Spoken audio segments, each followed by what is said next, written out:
Hello, wonderful people, and welcome to episode 2 of the Jonathan Falco Show. I am Jonathan Falco, and thank you guys so much for coming back here, whether it's on YouTube, Spotify. We're getting this one on Apple Music for the very first time. We'll upload episode 1 there as well, but you're getting this one right in the flesh, right here at 5 p.m. Pacific today on Wednesday. Again, thank you guys so much for joining me for episode 2. Episode 1 was a boatload of fun. We talked about a lot of interesting things. Myles Garrett, unfortunately, getting traded to a division rival. Brian Flores were able to break his style of play when it comes to him leading this offense in a bit more depth than a lot of people would, in my opinion. But there's still a lot to talk about, especially after yesterday, Derick Hall getting his extension with the Seattle Seahawks. We're going to break that down and so much more here on episode 2. But before we begin, I just want to say this. Given that this is a brand new Seahawks podcast, I'm still trying to figure out how I'm going to implement graphics into this. So as of right now, you don't necessarily need to have me on a visual. So if you're listening to this on Spotify or you actually pay for YouTube Premium, like a lot of people sure do that, I mean, you don't necessarily need the visual unless you want to see my stuff in the back of my room, like my flag and my Seahawks championship belt over here, but that's going to get a little repetitive. So if you want to listen to this on Spotify, you don't need a visual, because honestly, when you listen to a podcast, I like to have my phone in my pocket, hitting some cardio, so you can go and do that. You don't need to have it perched up on the treadmill or whatever you want to do there. You can just listen to this hands-free, audio only. It's perfectly fine. Spotify also has a visual representation as well, but again, you don't need it.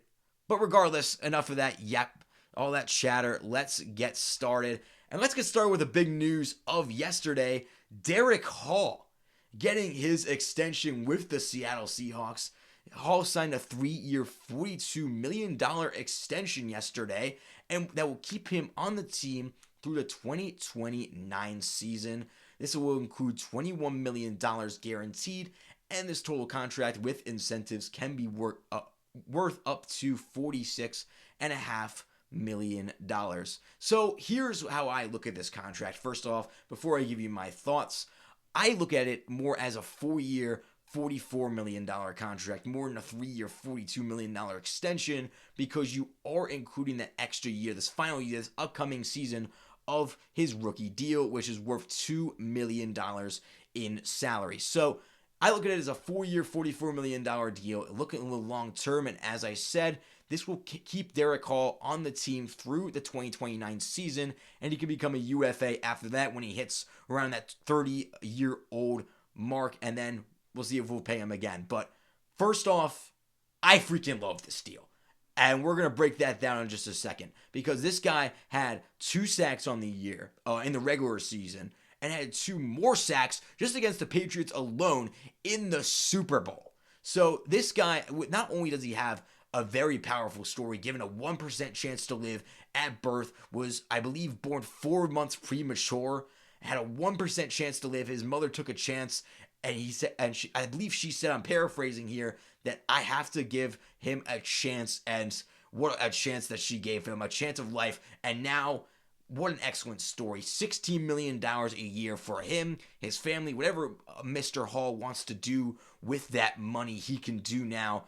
And this is an awesome story. PFF gave him an overall 73.3 PFF grade last year, so take that with a grain of salt, though, because PFF isn't perfect, but I think this is a relatively accurate representation of what you're getting from 25-year-old Derick Hall. Hall turned 25 in March, so this is really 24-year-old Derick Hall. We're getting 25-year-old Hall this upcoming season. He is a 6'3", 254-pound edge rusher, and with the edge rushing market, I think this is a phenomenal deal. As I said, $16 million a year for 4 years total. And the reason I love $16 million a year in general is because this is the exact same amount of annual value that Rashawn Gary of the Dallas Cowboys is getting. Rashawn Gary is getting $16 million a year, who is a seasoned vet, 28 years old, and had 7 sacks last year and had 54 pressures. And in comparison to Hall, who had 2 sacks in the regular season alone. Because obviously the Cowboys did not make the postseason last year. The Seahawks ended up winning the Super Bowl. That's why Hall's stats would be a bit more buffed than Rashawn Gary's, and they're making the same amount of money. And mind you, Derick Hall had 41 pressures. That's 13 less pressures in comparison to Rashawn Gary, who's making the same amount of money as Derick Hall. Hall's 25, Gary's 28. Derick Hall has room to get even better. Well, Rashawn Gary is in his prime right now. I don't see any downsides to this deal. I'm in love with it. Well done, John Schneider. Congratulations to you, Derick Hall. I was saying this on social media. I was briefing it down piece by piece, very little on my TikTok and Instagram, which you can go follow at Jonathan Falco Show as well. We're going to get more clips on there. We'll even get a little hints of pro wrestling content for sure this weekend. Probably around that Saturday mark, I'll probably post a clip or two of some takes I have about pro wrestling. But this is about Derick Hall, and we deserve to give him his flowers. Because here's the other part of this deal. And this is what's going to attract Seahawks fans, because we compared Derick Hall to Rashawn Gary. Rashawn Gary never played for the Seahawks. You know who did? You know who did? And won a Super Bowl for us and helped us win a Super Bowl alongside Derick Hall? Our good friend Boye Mafe. Remember him? The guy that just signed a 3-year, $20 million contract, with the Cincinnati Bengals? Yeah, that Boye Mafe. That is $4 million less. Derick Hall's contract is $4 million less than what Boye Mafe is getting with Cincinnati. And mind you, we have him an extra year because we paid him a year earlier than his contract expiring, his rookie contract expiring. How can you see any downsides to this deal? Mafe also had two regular season sacks, but had none in the Super Bowl. So that is 2 sacks on the entire year, including the Super Bowl as well. So Derick Hall, frankly, has been the better player throughout his entire Seahawks career, especially this past year with us. While Boye Mafe gets $20 million with Cincinnati, and Lord knows they need a pass rusher, which I think Mafe will work out there. But for $4 million extra in comparison to Derick Hall, I think Mafe is getting a bit overpaid, while Derick Hall, in my opinion, is getting underpaid. This is how incredible this deal is. And Mafe also had 1 less quarterback pressure than Derick Hall had. That's what I'm saying about how brilliant John Schneider is and how fair this is to Derick Hall. He is getting a well-deserved bag while also keeping the Seahawks in a very good salary cap situation. I'm in love with this. I'm in love with this move. I am. Mafe is also 27, will be 28 in November. Hall already turned 25 this year, as I talked about earlier. And that's a 4-year, $44 million contract, like I was saying earlier, is how I'm looking at this for Derick Hall. And in comparison to Boye Mafe's contract, 3 years, $20 million, which, quick math, that's $60 million in total for Boye Mafe over 3 years. And here's another thing I want to talk about with Derick Hall. Hall's best games are against some of the best teams in the NFL.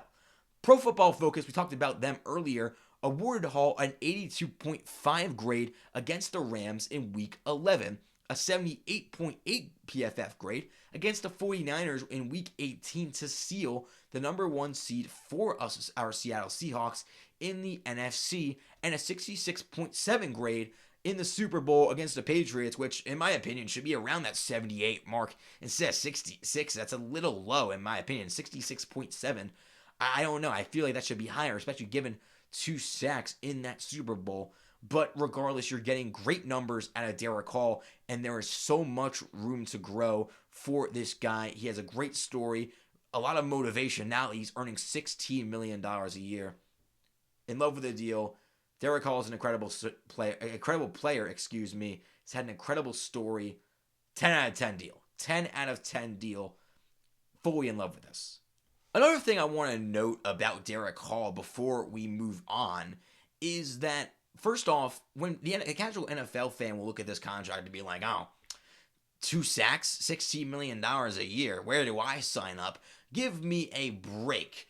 Derick Hall was an exceptional run defender. he's a very solid pass rusher, even though the 2 sacks doesn't necessarily tell the story in the regular season. The 2 sacks in the Super Bowl certainly does tell a story for Derick Hall, but it's also the matter of, he's, again, as I was saying earlier, he's 25 years old. I'm expecting a guy like Derick Hall to maybe get around that 7 sack range, like ironically what Rashawn Gary had last year. I fully expect that for Derick Hall. I think the sky is the limit for him as he enters his 4th year in the NFL. This is year 4 of Derick Hall, and he's on the team for a long time. As I was saying, man, how can you not love this move? This is a 10 out of 10 contract extension for a guy with a lot of heart and a lot of fire, and already a Super Bowl champion at 25. Oh, and just a friendly reminder to folks, when we say Derick Hall, like, has 2 sacks, whatever. Derick Hall also had 8 sacks in 2024, so he can get to that margin again, get to that range again. I'm saying 7 sacks solely because, hey, you're getting that contract now, you're going to play your heart out, and plus you're getting him for 17 games a year. I wouldn't be surprised if he gets more than 7 sacks. If he gets 8, I love that too. 10 would be a bonus for a guy that's making $16 million a year. But 7 sacks is definitely satisfactory for a guy who only had 2 in the regular season last year, 4 combined, including the Super Bowl.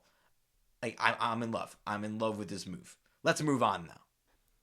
And well, speaking of financials here, folks, we have to talk about the future of the Seattle Seahawks. After this year, we have a bunch of unrestricted free agents, even after we paid Derick Hall. We have Devin Witherspoon and Leonard Williams being the main 2. So now here is how I would handle all of the remaining Seahawks unrestricted free agents coming into the 2026 season and what I do after the 2026 season ends. Let's start off with Leonard Williams. Big cat, gotta do the little thing he does. I mean, it's awesome. I love Leonard Williams. He's an absolute stud. He seems like a great person. He has a new YouTube channel now. He's posting stuff. I think he has like this one like game he is doing. It's like a card game that he loves. He's a big fishing guy. I mean, he's an incredible guy, and he's an incredible player on the football field. So this is why I'm giving him a 2-year, $50 million extension. But there is an asterisk here because I believe after the Super Bowl, like there was rumors about him, whether or not he was going to retire or not, but it looks like he's going to play this year. I mean, guarantee he's going to play this year. And then after this year, he's going to be a UFA. So we'll see if the Seahawks, are going to re-sign him. Me personally, I'm doing it. 2 years, $50 million. And I want that done this summer. I want it done this summer because, as I was saying, not only is the edge rusher market expensive, but interior D-line isn't cheap either. So Leonard Williams, I mean, right now he's getting paid just under $25 million, so I would bump that up to $25 million for somebody that's getting a little older, but is still producing on the football field. I think it's completely worth it. And here are some of these numbers that'll back up why Leonard Williams is such a valuable piece to this Seahawks defense. 4th most pressures among defensive linemen last season with 58 pressures on pass rush snaps. Like, that is 4th most. That is a top 4 defensive lineman in pressures in general. 7 sacks last season, so it's another quality sack guy for the Seahawks defense, led by Mike McDonald, of course. 14 quarterback hits, 4th most among interior defensive linemen, and this guy is a pure leader on this Seahawks defense to where he's too valuable to let walk, and I don't think he's going to walk. He won a Super Bowl here. I think he just had a kid, I believe. I mean, good for him. He's living life here in Seattle. He belongs here. He's going to be here for the rest of his career. I mean, like, his persona just screams Seahawk with his fishing, everything else. Like, everybody loves him in Seattle, and I do too. One of my favorite players on the Seahawks defense. He is a must. Speaking of people that we have to extend, and that is, of course, Devin Witherspoon, who I have as a 3-year, $81 million extension, which is about $26 million per year. So the PFF, again, flawed, but I really like what they do with cornerbacks. They evaluate cornerbacks very well. PFF has him as their number 1 corner in the league last year. Devin Witherspoon is PFF's number 1 corner in the league last year. PFF coverage grade of 84.6, second of all corners in the entire NFL. His pass rush grade, I mean, if you're a Seahawks fan, you saw how effective he was in the blitz, whether it was in the Super Bowl, in the regular season. Mike McDonald was able to use him flawlessly. He is so versatile and was able to be an effective pass rusher as well. That is now third among cornerbacks in pass rush grade. 10 pressures, speaking of pass rush, first among all cornerbacks. I mean, when this guy was on a blitz, he was either wide open or was able to help the defensive line get to the quarterback, and he was an extremely valuable member of the Seahawks pass rush, even though he was a corner. And yes, he will be the face of the Seahawks defense for years to come.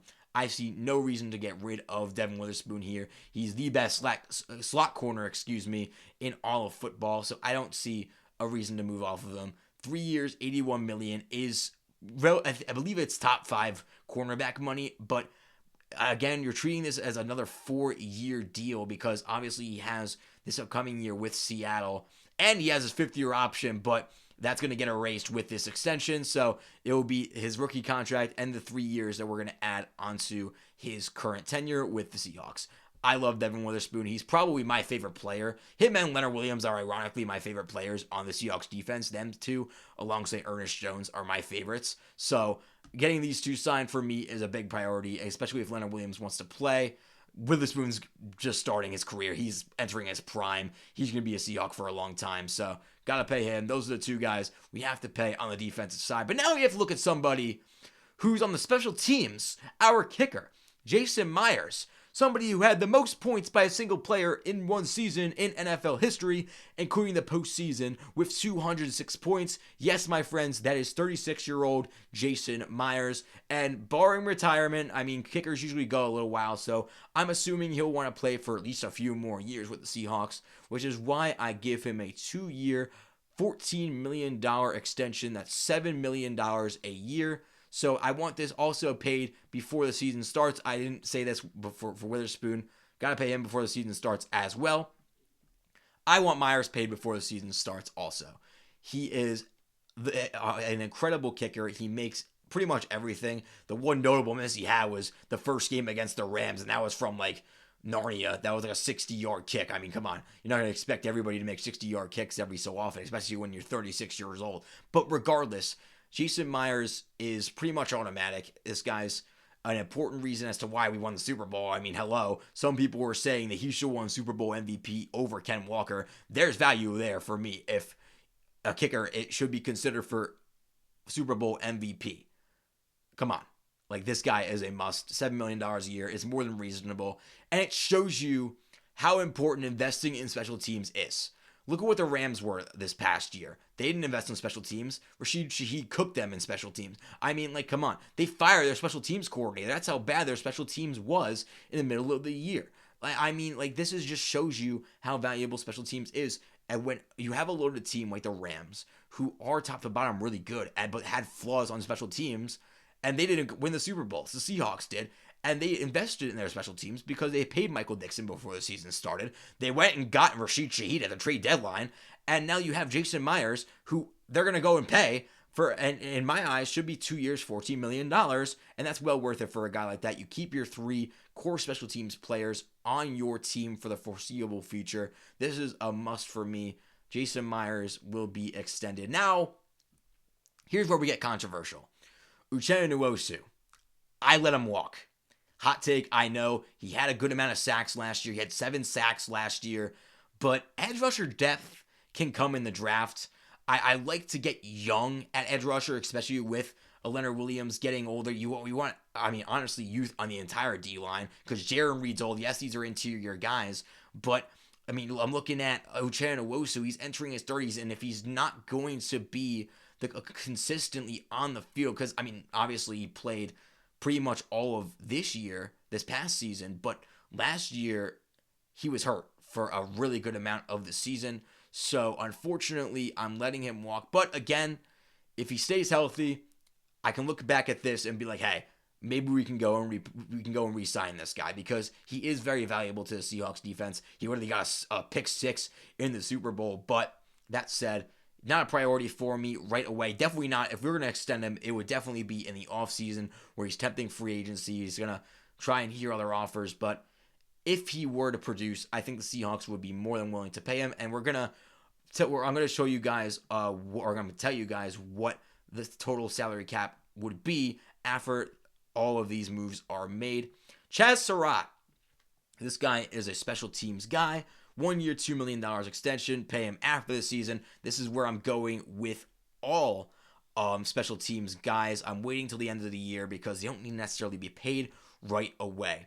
By the way, guys, I just want to say this before we continue, that I'm not including people that signed for 1 year for the Seahawks this offseason that we haven't seen play in a game for us yet, like a Dante Fowler, Rodney Thomas, Emmanuel Wilson, etc. I'm not going to include these guys in this UFA list just because, again, we haven't seen them. I don't want to make bold takes before the season even starts about some of these guys. But overall, these are the guys that we've seen play that are due for an extension. And that leads me to D'Anthony Bell, special teams guy. We're letting him walk. He's very rotational, very replaceable. We're going to get into another safety that I definitely want to be paid. So we have enough special teams depth. And personally, when he's a safety, we have excellent safety depth. I'm okay with letting him walk. I am. Very rotational. I mean, you can go and draft the guy in the 7th round. I'm letting him walk. Now, here's one that's a bit tougher for me than would be for the average Seahawks fan. And that is Anthony Bradford. Anthony Bradford actually showed improvement this past season. Crazy, right? I mean, if you were truly watching him play, he was actually better in his run blocking than he was last season. He was terrible in 2024, but in 2025, you at least saw flashes of good in the run game, in his run blocking. His pass blocking is still terrible, don't get me wrong. That needs to improve. But that said, I'm still letting him walk, but I'm saying it's a bit tougher because if he does improve, if he does show signs of his significant improvement, I wouldn't be against paying him. But the Seahawks did trade up for Bo Stevens in this past draft. So, again, wouldn't be shocked if he does walk regardless. But me personally, as it stands right now, I'm letting him walk. And then Bo Stevens will replace him at right guard for the next few years. Jalen Sundell, that leads to our center. This guy's so underrated. This guy, I feel like, is a priority payment. 3 years, $21 million is what I'm paying him. $7 million per year. I wouldn't be surprised if the number turns out to be a bit less than this, because I was looking at some of the numbers, some of the contracts that some of like the average centers are getting, and it's not that much. Normally they're around the $5 to $7 million range. So I'm gonna lean toward that top half of that, which is $7 million a year. 3 years is more than reasonable for a guy like Sundell at North Dakota State. This guy's been balling these past couple years with us, and I love him at center. Pairing him with Grace Zabel, his North Dakota State teammate, has worked wonders this Super Bowl year, and I would love him to be the center for years to come. So this is somebody I definitely want paid. Cody White, let him walk. Too much wide receiver depth. Even if he does decide to show special teams, I don't see anything in a world where it would make any sense. We already traded for a gunner. It doesn't make a whole lot of sense for him anywhere, quite frankly, unless you really, really want him on special teams. But we're signing a lot of special teams guys anyways. And again, very replaceable. I'm letting him walk. Ty Okada, this guy, I am very high on, more high on than most people, because he's a very overlooked, I should say, player. Excellent in rotation when even Worry was out for that decent period of time, and when the defense couldn't stay healthy early in the season. He's great in rotation. His pass coverage was a bit weak when even Worry was gone, but slowly started to improve the more reps he got. So I like Ty Okada. He gets, when players get better every single year, I'd like to keep them on the team just to show how much better these people can get as years go by. And the better you are after every single year, I'm seeing growth. That's why I'm a bit hesitant on Anthony Bradford as well. Kenny McIntosh, I'm letting walk. I'm tired of this guy. And listen, Kenny McIntosh was a dog, no pun intended, in Georgia. But how many chances are we going to give this guy to succeed? The Seahawks go outside and get Emmanuel Wilson. George Holani is still in that backfield. You go and draft Jadarian Price. Where does he fit in? It doesn't make any sense for him to stay. This will be the last year of him on this rookie deal. I wouldn't be surprised if he's gone earlier, if I'm going to be honest with you, but hope he does well somewhere else. It's just not here. George Holani, speaking of running backs, this is somebody I want back. The front office, opposite to Kenny McIntosh, seems like they're very high on George Holani, even though they went and got Emmanuel Wilson. I like this I should say Jadarian Price, George Holani, Emmanuel Wilson running back trio for right now until Zach Charbonnet comes back. And that's why it makes even more sense for McIntosh to walk, because where is he going to fit when there's 4 guys trying to vie for that running back 1 spot? I'm sorry, it doesn't make any sense for McIntosh. But for Holani, I like him as a rotational guy. 2 years, $5 million. That's $2.5 million per year. I think that's more than reasonable for a guy like Holani. Now, speaking of running backs, Zach Charbonnet. This guy's will be coming off of an ACL injury he suffered in the postseason. So we'll see how he fares this year. But if he comes back to his old form, I assume it'll be around mid-season. So with that being said, I'm going to pay him 3 years, $7 million, about, maybe even 7.5, but I like $21 million for 3 years for Zach Charbonnet. Just a little bit of concern with the ACL injury, so I don't want this done before the season. I want it around the end of the year, around like that February, March range, just so we can get him back under contract. Him and Jadarian Price would be a nice RB1-2 rotation. But again, worst case scenario, he doesn't return to his old form, or the ACL injury just keeps him out longer than expected, and he doesn't produce when he does come back this season. I wouldn't hate letting him walk, but it would suck. I want to see him back to where he was this past year before he tore his ACL. Wishing all well for Zach Charbonnet. Hopefully he comes back better than ever, and I want him back on this team. And overall, that gives us $44 million of cap space in 2026. That's a lot, right? And that's with the Witherspoon expansion. This is with everybody else. But a lot of that is going to be rolling into 2027. And with over the cap, that allows us to have $5 million over the cap in 2027 with all the extensions we just made together. So that gives us about $39 million to work with come 2027, barring any restructures of contracts, any other extensions. Maybe we extend Sam Darnold a little early. We'll see. But these are for the UFAs. We got to get these guys on the contract or let them walk. These are decisions John Schneider has to make this year. So there could even be more to spend in 2027, but these are the people I have right now. Let me know what you guys think about how I manage the Seahawks cap space for 2026. All right, and before we go to our final topic of today's episode of the Jonathan Falco Show, I just want to point something out.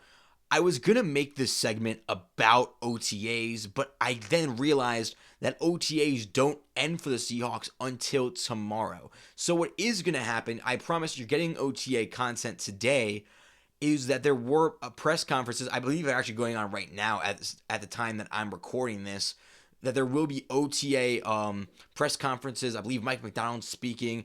So there will be stuff about today's press conferences coming out on my TikTok and Instagram. I'm going to give you guys some of my favorite quotes from today's press conferences. And again, Mike McDonald certainly won. And a little spoiler for you guys listening here on Spotify or YouTube, that Elijah Arroyo has definitely been somebody worth talking about when it comes to OTAs this year. Been leaving a really good impression on the Seahawks coaching staff, including Mike McDonald himself. So just want to keep that in mind before we recap everything. That will be on Friday's episode of the Jonathan Falco Show, which in a way is a blessing in disguise because I wanted to talk about this at an extent. And I feel like if we were to do it today, I feel like with the topics we already talked about, with Derick Hall, with negotiating contracts, I feel like it doesn't fit in. So why not talk about somebody who quite literally did contracts alongside John Schneider for about the last 4 years? And that man is Nolan Teasley. Nolan Teasley served as assistant general manager of the Seahawks for the past 4 years and will now be going to be the new general manager of the Minnesota Vikings. So a little bit of a background about Teasley before we tell you guys about what we're getting from Teasley, which in my opinion is a pretty good return, is that he spent 13 years with the Seahawks. He was here for both Super Bowls.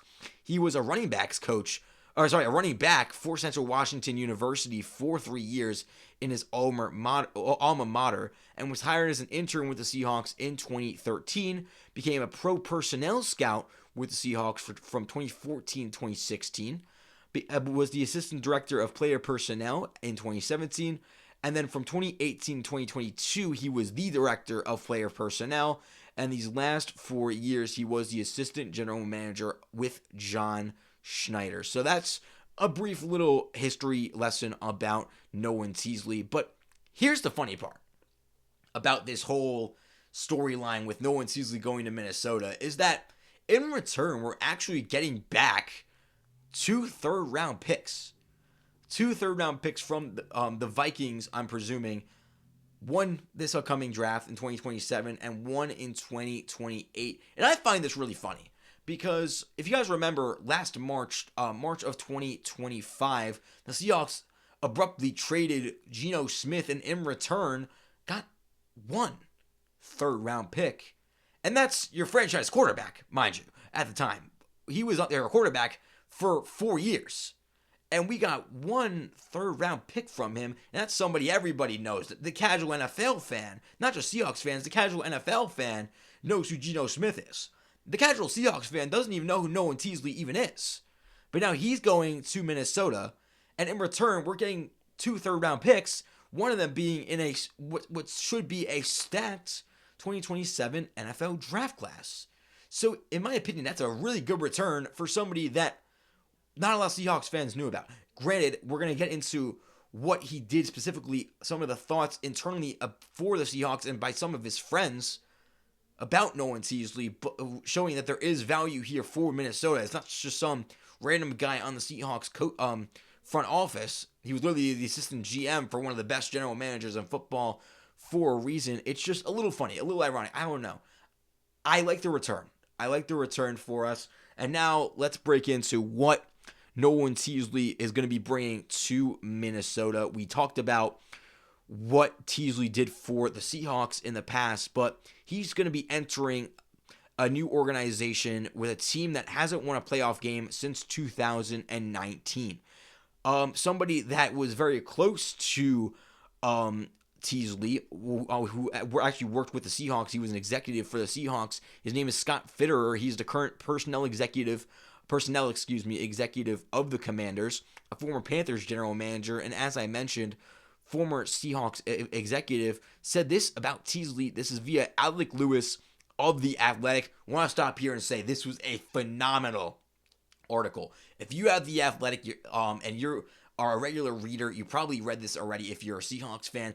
Phenomenal article. It is great. It's called, quote, New Vikings GM Noah Teasley Understands the Secret That Makes the Seahawks Great. It is a great read. I quoted it here a couple times in my notes because this was a phenomenal article, and it shows you a lot about Noah Teasley. So this is what Fitterer said about him.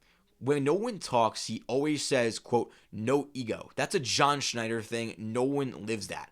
If you have personality traits or even like general manager traits from an excellent GM like John Schneider, that's just one quote, by the way. There's more quotes about Teasley in this article. That is just a phenomenal start. Vikings fans should be very excited about that, about this hire, just from that quote in general. Like, it is a great quote. And this is going to be a great move for Minnesota after moving off of this guy Kwesi Adolfo-Mensah. He was their GM for a few years. Not a lot of Vikings fans like them from what I know.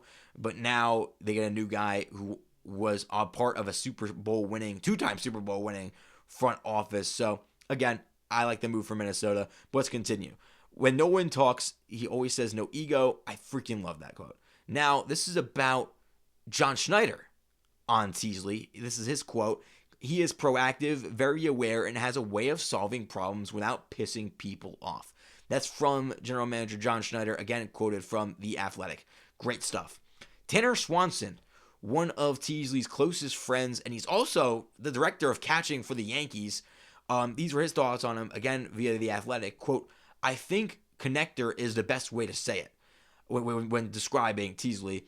He has this ability to take different people from different types of roles and make everybody feel like they have a seat at the table. I mean, how can you not love that? And in a way, this is also the notable loss for the Seahawks front office. So I'm telling you, this is a great move for Minnesota. This is the guy that they're going to want leading a brand new front office. You have Kevin O'Connell there. It's a little bit shaky at quarterback, but it's a very young team with a lot of experience as well. Harrison Smith should probably be coming back. A lot of experience, pretty solid draft, pretty overlooked draft because everyone wanted Dylan Thieneman and they went Caleb Banks, which honestly I'm not against the move. But again, this is a Seahawks podcast. I'm not going to talk all Minnesota. But I will say that I think this move is going to benefit them in the long run. Here's a powerful quote at the end of the story. This isn't quoted from anybody specific. This is from the author Alec Lewis. Schneider created a world in Seattle willing to admit it does not have all the answers. This approach allows for evolution and change. It fosters a feeling of freedom for employees who have ideas. They can ask questions. They can speak their minds. They can do what every valuable member of a great team wants to do. Contribute something that helps the entire group. Excellent quote. Excellent piece of writing there by Lewis. I mean, if that's the mentality, or if that's what you get from John Schneider as a writer who, I believe this guy's a Vikings writer. He's a senior Vikings writer, Alec Lewis. That's a great mindset to have, especially when you're trying to hire a general manager and you need some sort of winning experience in order to earn the right of becoming a general manager. And if Teasley can bring this culture to Minnesota of, hey, allowing people to ask questions, allowing people to say, hey, we don't have everything right. We don't have the entire plan set in stone for us. There's always going to be changes. That's how the way the NFL works, and that's why me and you love the NFL so much. So again, I don't think I'm pressing the panic button with the Seahawks, quite frankly, in our front office, given that John Schneider's still running the team, obviously. And again, he's developing a great front office, and now a new general manager lands in Minnesota. So again, overall, win-win on both sides. Let me know what you guys think about this in the comments below. But that's all I have for you today on episode 2 of the Jonathan Falco Show. I thank you guys so much for listening. And again, hopefully you weren't listening visually because there's really nothing to be seen back here, minus my Seahawks my flag and my championship belt, and my face, of course, talking to you. But if you're listening to audio only, visual only, does not matter. Thank you. Like and subscribe on YouTube. Hit the follow button on Spotify and follow TikTok and Instagram at Jonathan Falco Show. Thank you guys all so much for listening, and I'll see you guys on Friday, where we're going to break down all things OTAs. I'm excited for it. I really am, and so should you. I'll see you guys then.